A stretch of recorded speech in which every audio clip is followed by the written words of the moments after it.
Good evening, I'm Anthony Robart. This is Crime Beat, the stories behind some of Canada's most high-profile homicides, told by the reporters who walk the beat every day, and the families demanding answers.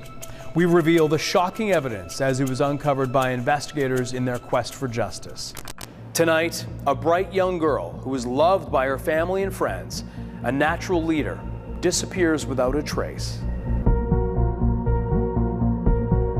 It's so unlike her not to be there. Alison Parrott is 4'10", weighs 75 pounds, has blonde hair and green eyes. Sheer panic. It wasn't real. Police believe she is the victim of a very well-laid trap. It was a very high-profile case. We're after this guy and we're going to get him. Here's Crime Beat reporter Caryn Lieberman with the story of Alison Parrott, leader of the pack. At 11 years old, Alison Parrott was already competing at top-level cross-country track meets. She became good at running because she trained hard. So she also had the determination and the self-discipline to keep at it. She'd been chosen to represent in the 1,500-meter race at an upcoming track and field tournament in New Jersey. It was the summer of 1986. Alison answered a call to the family home in Midtown Toronto on the morning of July 25th. Wanting to have a photograph taken with the team that were going to New Jersey. And she called me at work and asked my permission. We talked, she had to go down to Varsity Stadium. She would have had no reason to be concerned. Alison was young, but she knew her way around the city. We talked about how she would get there. She was used to going down to Varsity to train as well. She attended École Gabriel Roy, a French elementary school downtown, and took public transit every day. Varsity Stadium was just 4 subway stops from home. So it wasn't unfamiliar, but we went over it carefully. There weren't the kind of fears in the 80s that people have today. And we all encouraged independence. Alison packed up her pink purse and blue gym bag and headed out to meet the photographer. She was supposed to be back home that afternoon. When her parents returned, she wasn't there. It's so unlike her not to be there. It just intuitively felt that something serious was up. Alison always knew to check in. This time, she didn't call and didn't return home. What are the next hours like? I think shock, panic, sheer panic. And then the police is there, and then a couple of people start coming around who had heard. All I can remember now is getting there and being there as the shock of Allison not being home. Leslie Parrott's longtime friend Pamela McNamara remembers those initial hours. And the whole, it was like, it wasn't real. That's what it was like. Allison left home at 11:30 that Friday morning. Hours had passed. The sun was starting to go down. Darkness would soon set in.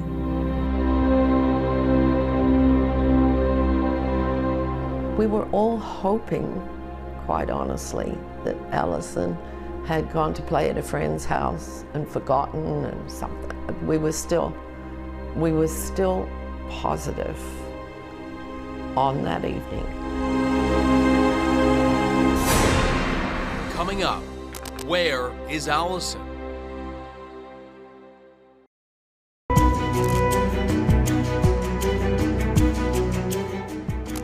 Welcome back.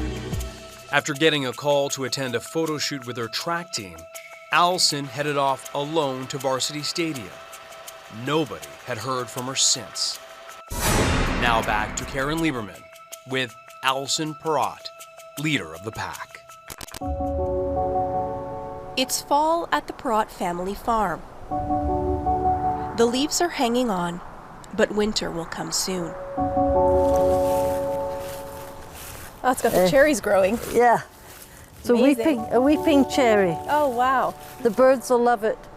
Leslie Parrott's favorite season to follow, springtime. That's when a weeping cherry planted on her daughter's 21st birthday and a copper birch will begin to bloom. And then we have daffodils on both slopes and daffodils at the entranceway, and yeah, it's gorgeous. Look at all these leaves. They've all just come down. At the center of the home is a tiny rocking chair fit for a small child. It was gifted to Allison on her first birthday. The first day that Allison was born, I held her in my arms. I still remember this vividly. And I looked at her, and the thought that came to mind was, she's very much her own person. And then she became a big sister, a bit of a bossy big sister. And you know, and that's exactly who Allison was. She was very spunky, very determined, filled with life, always laughing. But she was so much her own person. There's a twinkle in Leslie's bright blue eyes as she remembers her daughter's childhood. She loved her friends, and she was very much a natural leader. She was the leader of the pack. Wherever she went, she was enthusing with people. She had some real natural leadership abilities. Allison would come in and out of my office a lot. She would chat to me on the phone a lot. Allison was very good at not breaking the rules. She might try to push the boundaries, but she would never break the rules. And part of the thing was always to check in, so we knew exactly where she was all the time. Hours had passed, still no sign of Allison. Police had lots of questions, including for Allison's parents, Peter and Leslie. That Friday evening, both Peter and I go to the police station for separate questioning. Both were quickly ruled out as suspects. And then there becomes a massive search. Her parents and neighbors who gathered round them say Allison is an intelligent, cautious girl who wouldn't take up with a stranger. Police believe she is the victim of a very well-laid trap. With somebody who was able to present themselves with such credentials that it became legitimate. In her mind and in mine. I mean, we discussed her going down, and it seemed that it was right for her to support the team in this way. And so who is it that sort of flags to you that there was no photo session? Nobody at all. I mean, other than that we called some of the friends and were you a photo session. So yes, I guess so. And we called the coach, and the coach isn't aware of it. But none of the other girls who are going. There was never a photo shoot.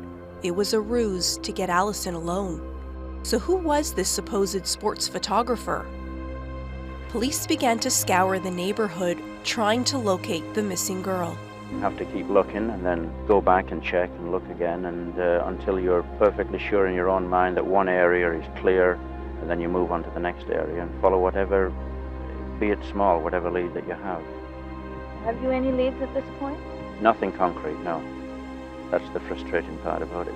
Tell me about the search. The search was scary. It was well planned by friends. There was a group of people that took maps and put people. I can remember seeing a line down Young Street of all the people that had come to help and were waiting for their directions as to where to go. Posters went up across the city. and police urged the public to keep a lookout. The outpouring of people, of neighbors, of colleagues, and of strangers is just huge. Somebody was there all the time, yeah. And they were there to either help in any way they could or go out and search or whatever. Alison Parrott is 4'10", weighs 75 pounds, has blonde hair and green eyes, and was wearing a green shirt, blue shorts, and white shoes. It seemed particularly clear in this place that perhaps somebody had her marked, and there was something about Allison that this person wanted. Well, you can wait and you can hope, and I think we're both hopeful. Hopeful, yet distraught. Leslie and Peter decided to release a video pleading for their daughter's safe return. If you're the person who's taken our daughter, please, please bring her home or let her come home. Sadly, it didn't go the right way. 2 days, and then, you know, the police who had been in and out all weekend, and then the police come and we go upstairs and they give us the awful news. Coming up, Allison's family grapples with this horrific news and the question, who did this?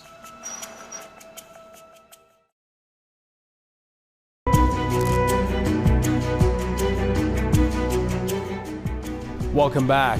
For 2 days, police searched the city for Allison. She left home on July 25th after receiving a phone call about a photo shoot. But there was no such photo session. Here's Caryn Lieberman with the story of Alison Parrott, leader of the pack. Police say 2 small boys discovered Alison Parrott's body last night along the Humber River. You're grateful that you're here so quickly. I don't know if one could have endured that period of, a longer period of not knowing. Police combed the riverbank for any clue that might lead to Allison's killer. We have the inner perimeter sealed off, and we're doing a very minute and thorough search of that area. And then we have a greater perimeter that we're doing a grid search on. And so I can't comment on what we've come up with so far. We're just really right into the meat of the search right now. Tips were flooding in from the public.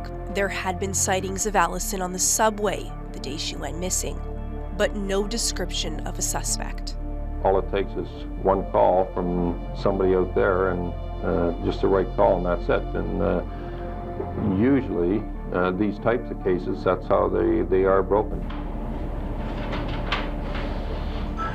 2 hotlines were set up for information that might lead to the killer. A person who claimed to be a sports photographer who lured Allison from her home. Someone who knew she was a runner and had been training for an event the following week. Well, we've got some information, and they are chasing up various leads and information they get in relation to people that may have been involved with track clubs or things, but really nothing that we want to thoroughly discuss at this time. Any idea what kind of person? No, not at this time. What about these various reports of the cause of death, Chief? Strangulation, asphyxiation. What are you saying about that? Well, what I'm saying about the cause of death is asphyxiation. Police confirmed that Allison's cause of death was asphyxiation. Reporters pushed for more. Chief, there's a rumor going around that she was brutally raped. I have no response to make to that. The hope was that someone, anyone, had seen Allison with her abductor. Outside Varsity Stadium, pamphlets were handed out with Allison's picture and description, and help came from unusual places. I've had many calls yesterday from ex-cons, and they are trying to assist. They don't tolerate this sort of thing either. Investigators began to uncover evidence. Police started to reveal the disturbing details of just what happened to Alison Parrott. A crime so repulsive, even homicide detectives were rattled.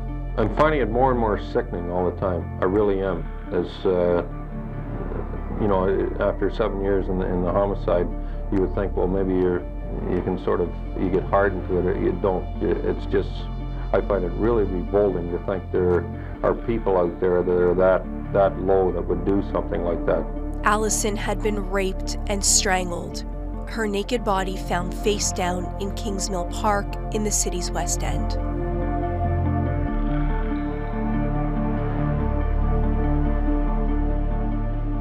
I've tried not to spend a lot of time there. I call it the black hole, because one can never actually know exactly how all this went down. And so the imagination can be a wicked thing. Allison suffered a wicked fate, but who could be so evil? Police reached out to the FBI in an effort to build a psychological profile of the killer and announced a sizable reward. A reward of up to $50,000 for the arrest and conviction of the person responsible for the murder of Alison Parrott. That we have to find some way of triggering a response from the public who may inadvertently not realize that they watched or saw something going down. As police proceeded with their investigation, the Parrotts prepared to bury their daughter.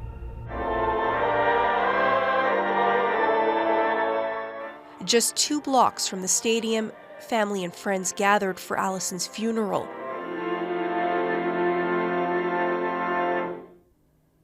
This is a memorial service, and we have come to it and gathered here today to give thanks for the life of Alison Parrott. Outside the church, dozens of police officers in uniform and plain clothes scanned the crowd, should the killer be among them. The quality of her spirit is reflected in her conduct the night before she was violated. A dear friend and neighbor had lost their family pet dog, and Allison took it upon herself to prepare and distribute pamphlets seeking that wee dog. Just 24 hours later, posters would be distributed seeking a missing Allison. Family came from everywhere. My company flew in my parents and my brother and Peter's nephew from Australia. One of the many in attendance, Janet Jessup, the mother of a 9-year-old girl who was murdered under similar circumstances almost 2 years before. Well, it certainly has brought a lot of memories back for the 3 of us. And it was a beautiful service, and we certainly know where Mr. and Mrs. Parrott are at. And I've just had a few words with both of them. And I hope, we're going to help each other, because this has to be stopped somehow. As mourners left the service and police pressed on, hours turned into days, days turned into weeks, and still no arrest. My husband had gone back to work. Sitting alone at home by myself all day, I couldn't imagine anything more terrible. Just left with my own thoughts. Leslie returned to work, desperate for a distraction. I went back to work and walking around the office and saying hello to everybody. It was always important to me that the person be found. It was not going to bring Allison back, but it was critically important so there wouldn't be any more Allisons. I was called at home by one of the lead homicide investigators, then Staff Sergeant Ken Sanzura, and asked if I would join a task force. So I went for what was to be 2 weeks. We felt we would have a resolution very quickly. 2 weeks became 1 year. Steve Irwin, now an inspector with the Toronto Police Service, then a rookie. Just 4 years out of police college, he was the most junior on the homicide team. It was a very high-profile case. Police received more public response to the Parrott case than any other murder investigation before it. And they had a new tool to help. And a very sophisticated new computer system to find the person who abducted Allison from her home on July 25th. The computer program was designed to sift through hundreds of tips that police had received. While it wouldn't identify who the abductor was, it would save time for investigators narrowing down the suspects. The retrieval of information is much quicker. Irwin responded to countless calls from the public. He recalls one in particular from a woman who would become a witness. And this woman was with her 2 children. One of them was a daughter who was about the same age. What was very interesting in that particular call was she was challenged that the poster didn't represent what she recalled Allison wearing, which was actually accurate. There was some misinformation on the original poster, and the color of the shirt was significant, which gave that particular witness more credibility. And that helped us with timing for when Allison actually got on the subway, because this woman who I eventually interviewed months later had kept the transfer ticket from when she got on at York Mills. So that really helped us to track the path and steps that Allison had taken. Allison could have been abducted anywhere en route to Varsity Stadium, so these types of tips were significant in the investigation, one that would prove complicated even in simpler times. We didn't have a lot of surveillance cameras. We didn't have DNA. It was so unusual for this type of luring, abduction, sexual assault and murder. There was a belief that we should be able to solve this much quicker, and obviously we were not able to. It became more and more challenging. Information suggested Allison met her killer on the northwest corner of Varsity Stadium, across the street from a Royal Bank, which was equipped with 3 surveillance cameras. One was not working, the other one had been opened when it was reloaded with old film and was overexposed. And then there was a third film that caught what we believe is the image of Allison that was walking by. It was a breakthrough in the case. A single image in black and white, no head, feet barely visible. But Irwin wanted more.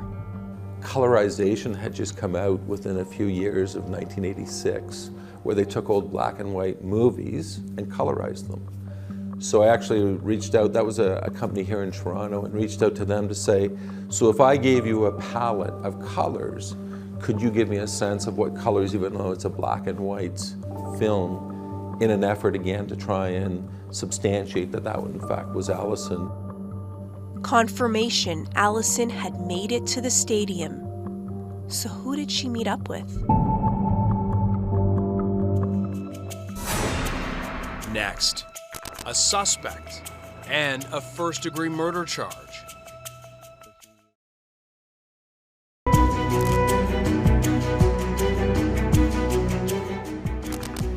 Investigators have confirmed that Allison did arrive at the stadium. They must now determine what happened next. We looked in the neighborhood. We looked, obviously, in the area of Varsity Stadium. We looked at people associated to her school, at the running club that she was part of. We looked at track meets that she had been at, and looked for other victims, young girls mostly, that had been pursued by what I would say was potential sex offenders. And so there were many different angles that we were looking at. In this particular case, with her, there were so many potential places that this person could have come across her. Allison's killer had done more than just come across her. He likely first spotted her at the stadium. He tracked her for weeks. We canvassed and found other Parrotts that spelt their name in the same way, who had got calls looking for Allison. And they stretched beyond Toronto proper. It was January 1987. Investigators were honing in on a man who spoke with her weeks before her murder. On June the 7th, 1986, at the Appleton Cup, which was held at York University, at a track meet where Allison was a participant, a male, and the only description we have is he's a male, white, 30 to 35 years of age, dressed in a tracksuit, came up and had some conversation with her, and this was around lunchtime. The path the killer took was becoming clearer. It was one of the largest murder investigations in Canada. But with dwindling resources, the task force had been reduced to a handful of officers. Soon, Steve Irwin would become a permanent investigator in the newly formed sexual assault squad, put in place to solve the case of the unknown Scarborough rapist. A man who'd been preying on dozens of women in a suburb of Toronto. It would be DNA, brand new to Canada, that would crack that high-profile case. Eventually, DNA was what identified Paul Bernardo in the Scarborough rape case.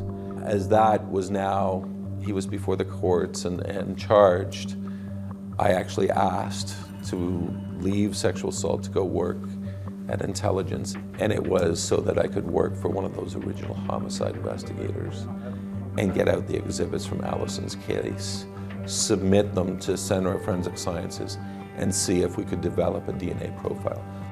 It was the success of DNA in the Bernardo case that sent Irwin digging into other unsolved murders that had been sexually motivated. Cases from his time on the homicide squad, like Alison Parrott. I say I did hate crimes by day and bloodings by night as we started to collect samples so that we could have DNA for in Allison's case. With Allison's case, it was not a great sample that we had. Basically, it would take 2 weeks for each level to process. So the first level we got helped us in that we could start to eliminate people. 2 weeks later, we get the second level, and that meant we could eliminate more people. 2 weeks later, the third level then gave us the opportunity to start to actually identify who it would be. The fourth level started to make it mathematically that you had the right person. The fifth is the maximum. And in her case, we got actually all 5 from a very, very small sample. It meant every 2 weeks, a large pool of possible suspects would become smaller. We could start to say to Leslie and Peter Parrott, hey, we can eliminate some of these people, which we did. And they might not have to have in the back of their mind wondering if it was someone, a neighbor, or an old friend, or someone from the sports club, a parent of another child, and start to answer unanswered questions. Irwin was desperate to find Allison's killer. For him, it was personal. His dad had been killed in duty, and he was really determined. And I think he had a lot of empathy for our son as well, having been through something very similar in his life. He would continue to pursue the question that had been haunting the Parrotts for years by that point. Who killed Allison? As her family waited for answers and an arrest, almost 10 years had passed. Every year it doesn't get any easier. The time leading up to today is very difficult. And then I become totally preoccupied, but that's nothing compared to what she went through. Leslie pleaded, just like the day after her daughter disappeared. Look into your heart. Look at how you would feel if the person that you have the tiniest suspicion about were ever to hurt another child. Allison's family had a reason to hold out hope. Police were finally getting closer. This individual certainly left us with a fair number of clues about him and what he knew of Allison. And certainly with modern technology, the development of DNA is definitely an asset to us. 10 long years of waiting, the break everyone had been waiting for. We get a call at 7:30 or so in the morning saying that the police wanted to come round right away, and we of course were getting ready to go to work, but it seemed like we shouldn't go to work. And they come round and they tell us that there is an arrest happening at that time. Francis Roy covered his head with his suit jacket as he was driven to the downtown courthouse. The appearance by the ponytailed suspect lasted less than a minute. Outside Francis Carl Roy's West End home, Well, I was stunned. I was just stunned, that's all. Just absolutely stunned. We saw him all the time. It's like he was one of our neighbors. He used to walk around, walk his dog, go for a jog. At the courthouse, this request from Roy's lawyer. All I'd ask is that the media and the public remember he's charged, he's not convicted. Keep that distinction in mind. Remember that he's presumed innocent, and ask you to wait before you form any judgments. Francis Carl Roy charged with the first-degree murder of Alison Parrott. I think there was a sense of relief, and I don't know if immediately, but it's now, what next? The trial. The trial, and the trial actually didn't happen for another 3 years. Coming up, a disturbing story from the man charged with Alison's murder.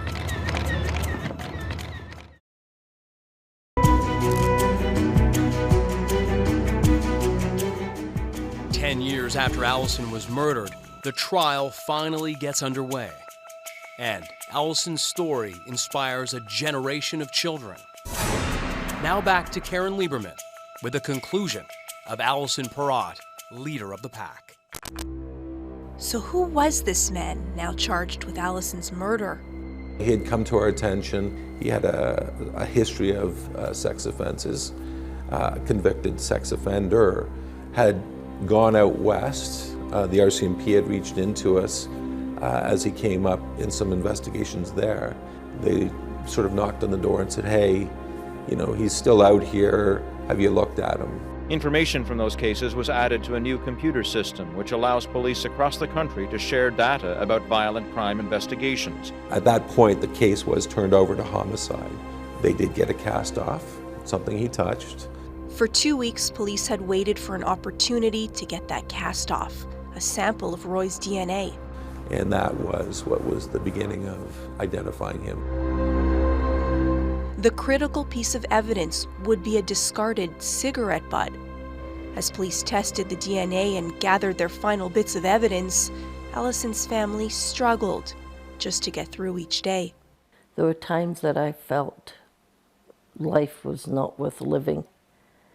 I remember one Sunday afternoon crawling into my bed and weeping, because I always was quite careful not to do it around our son. And he came with like a little honing device and found me and said, I'm so sorry, I never wanted you to see me like this. And he said, it's okay, you're a mum, I understand. And he, more than anyone else, was the absolute reason to keep going, whatever it cost me. That in the midst of all this evil, love kept shining through, and that's really what kept me going.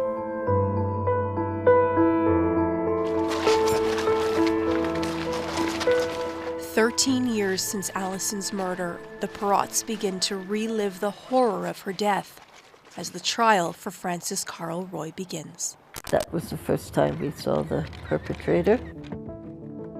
The court heard Roy was a shop clerk, also a runner. Some recall him carrying a camera. He pleaded not guilty to Alison's murder, making a shocking claim to explain the DNA evidence found in her body, which matched his semen. Guilty of something. Right, Frank. I am not guilty of first-degree murder. I made a wrong turn. Yeah, and I did something stupid.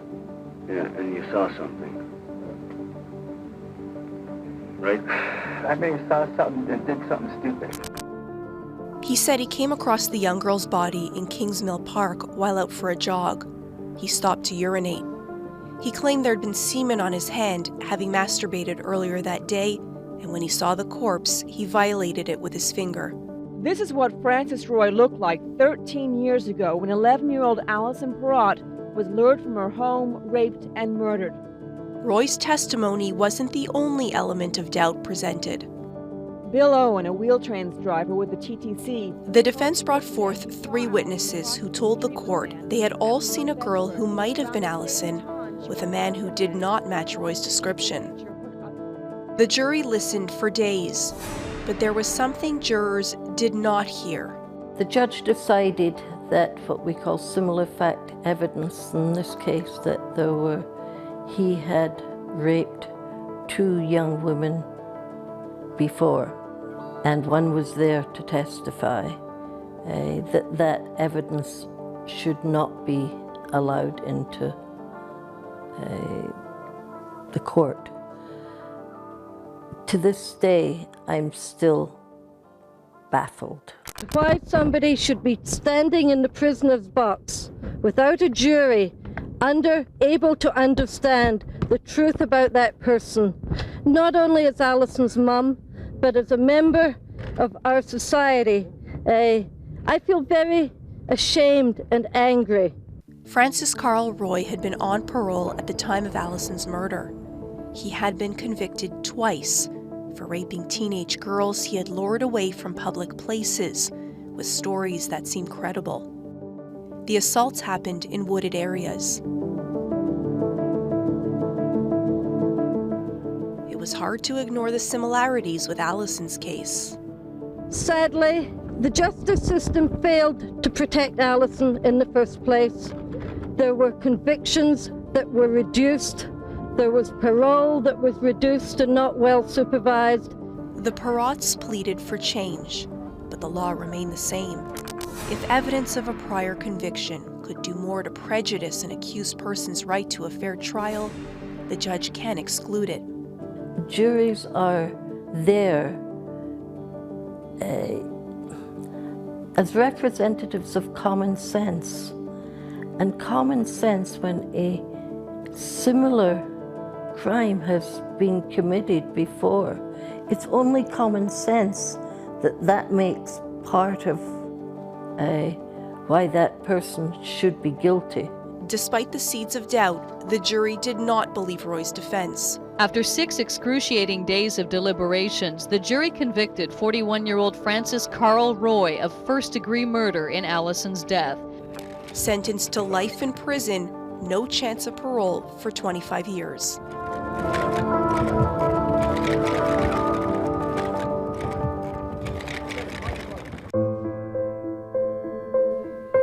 Leslie remembers vividly the day the decision was handed down, but she recalls it mattered less to her.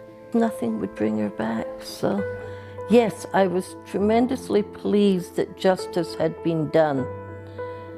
I was not elated like everyone else because I still am left with the hugest hole in my heart, and so there was no joy.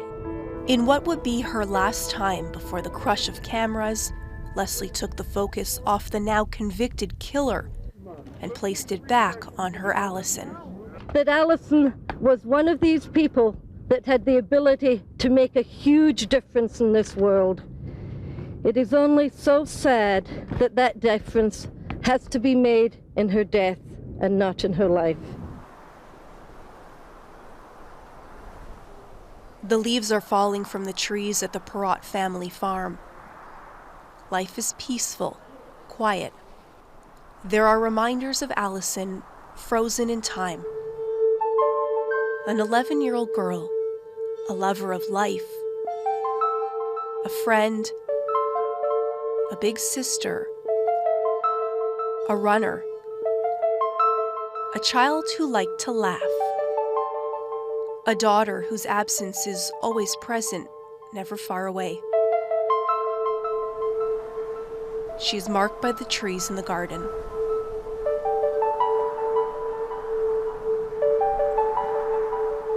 Mm, 24 years now. There's one tree, a copper birch, that on the first anniversary of Alison's death, neighbors and friends got together and planted a tree. And then there's another tree that is a weeping cherry in the middle of the garden that we planted on her, what would have been her 21st birthday. So they're both quite mature trees now.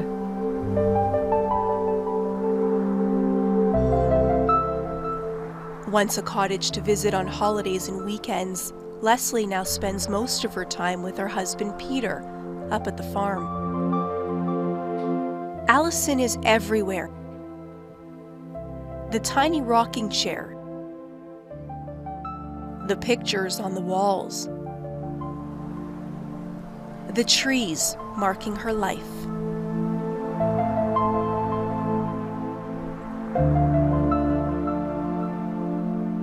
For decades, Leslie has lived with grief.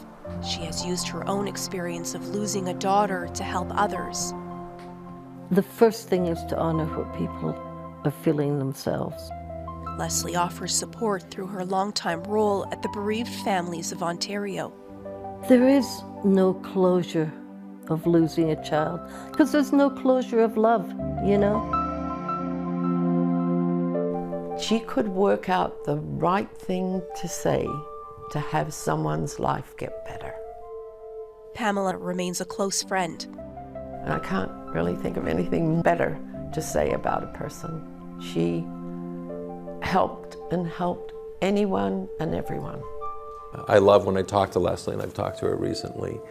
I tend to speak to her, absolutely communicate every July 25th. They've got, their lovely grandchildren, but then there's this piece that's trapped in time that it never moves, and you wonder, what their lives would have been and what would have come.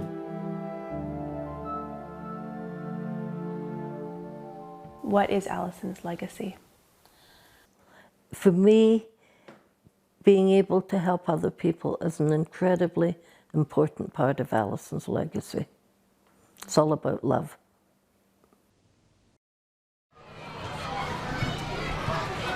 The whole thing of helping kids be confident and be aware and be alert out in the world.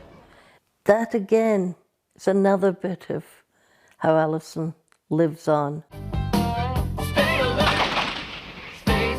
Working for a large ad agency, my colleagues, they wanted to do something. Things aren't always as they appear. They wanted to use their skills to help prevent any future crimes like this. A national street-proofing campaign born out of Allison's death. What should you do if someone stops to talk or ask directions? We were able to educate kids right across the country, working with police forces. So you've always got to be on your toes. With a message meant to empower children, not to scare them, rather to teach them and provide important tools. One of the things that I'm really sad about is that sometimes people have said, well, Allison was that mark, or that moment that it was no longer Toronto the Good. Her murder caused kids to be kept at home and not out in the streets, and taking away some of the independence of childhood.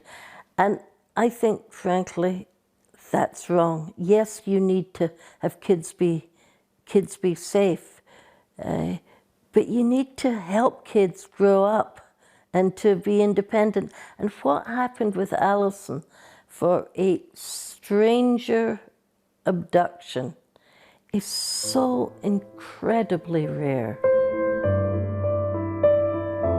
More than anything, I want people to remember she was a spunky, beautiful, determined, happy child who was so loved. Loved by her mum, loved by her dad, loved by her brother, loved by her friends. And until that fateful day, she'd had the best life a kid could have.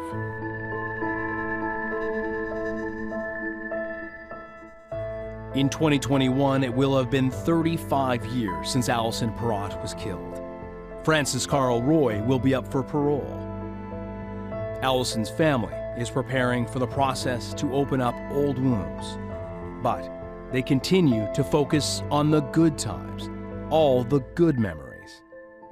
All the while, Allison lives on forever, that happy child. I'm Anthony Robard. Thank you for joining us tonight on Crime Beat. To hear more about other high-profile Canadian cases, check out the podcast Crime Beat with me, Global News crime reporter Nancy Hixt. You can listen for free on Apple Podcasts, Spotify, or on curiouscast.ca.